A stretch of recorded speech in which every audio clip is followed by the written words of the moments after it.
شکور صاحب، بات کا آغاز آپ سے کریں گے۔ وہ کون سا مقدس وقت تھا کہ جب آئین سب کے لیے برابر تھا اور پھر امن بھائی چارہ ہو گیا؟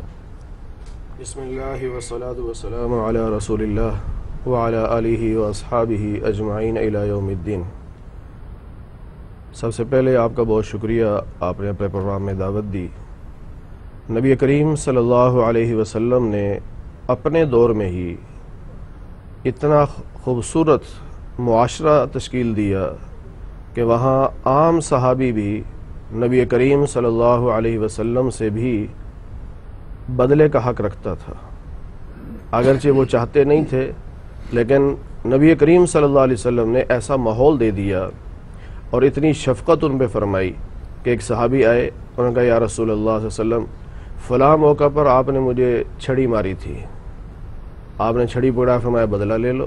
اللہ اکبر۔ تو انہوں نے کہا یا رسول اللہ ایسے نہیں، اس وقت میرے جسم پہ قمیض نہیں تھی، آپ نے قمیض بھی اتار دی کہ لو بھائی بدلہ لے لو۔ تو انہوں نے کہا یا رسول اللہ بدلہ آپ سے کیا لینا ہے، میں نے تو آپ کے مہر نبوت کا بوسہ لینا تھا۔ سبحان اللہ۔ یعنی اس حد تک اپنے آپ کو پیش کیا کہ نبی بھی یہ جائز نہیں سمجھتے تھے کہ کسی عام مسلمان کے ساتھ بھی زیادتی ہو جائے۔ صحیح۔ تو یہ معاشرہ نبی کریم صلی اللہ علیہ وسلم نے پیش کیا اور اس میں ہر آدمی کو پورا حق حاصل تھا، آزادی حاصل تھی، اور اس کو پورا یقین تھا کہ جو قانون میرے لیے ہے وہ سب کے لیے ہے۔